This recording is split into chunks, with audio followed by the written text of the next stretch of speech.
जब विवेकानंद एक युवा व्यक्ति थे तो वे आध्यात्मिक जिज्ञासा से भरे हुए थे। उनके पास एक तेज दिमाग और ज्ञान की जबरदस्त प्यास थी।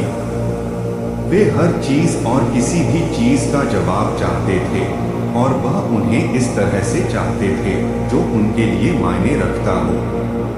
इसलिए जब वे रामकृष्ण के पास आए और उनसे ईश्वर के अस्तित्व को साबित करने के लिए कहा तो वे एक बौद्धिक स्पष्टीकरण की उम्मीद कर रहे थे।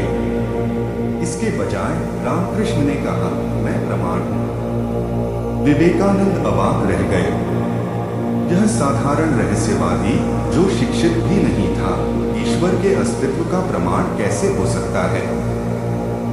इस उत्तर का उनके लिए कोई मतलब नहीं था और वे बिना एक शब्द कहे उस स्थान से चले गए। लेकिन 3 दिन बाद वे वापस आ गए। यह सवाल अब भी उन्हें परेशान कर रहा था और उन्हें इसका जवाब चाहिए था। क्या आप मुझे भगवान दिखा सकते हैं? उन्होंने पूछा। रामकृष्ण ने उन्हें देखा और कहा, क्या उनमें देखने का साहस है? विवेकानंद एक बहादुर व्यक्ति थे और उन्होंने हाँ कह दिया।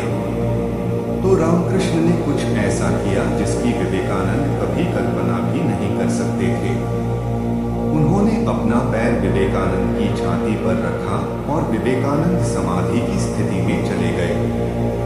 लगभग 12 घंटे तक विवेकानंद अपने मन की सीमाओं से परे रहे। वे शुद्ध चेतना की अवस्था में थे, एक ऐसी वास्तविकता का अनुभव कर रहे थे जिसे वे पहले कभी नहीं जानते थे। जब वे अंततः इससे बाहर आए तो वे एक बदले हुए व्यक्ति थे। उन्होंने परमेश्वर को देखा था और उनके पास और कोई प्रश्न नहीं था। उस दिन से विवेकानंद ने अपना जीवन सत्य की खोज और ज्ञान के प्रसार के लिए समर्पित कर दिया।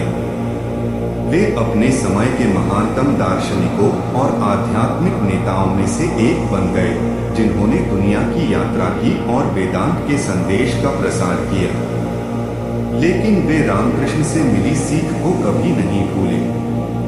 उन्होंने समझा कि सत्य को केवल बुद्धि से नहीं पाया जा सकता, बल्कि वास्तविकता के प्रत्यक्ष अनुभव के माध्यम से पाया जा सकता है।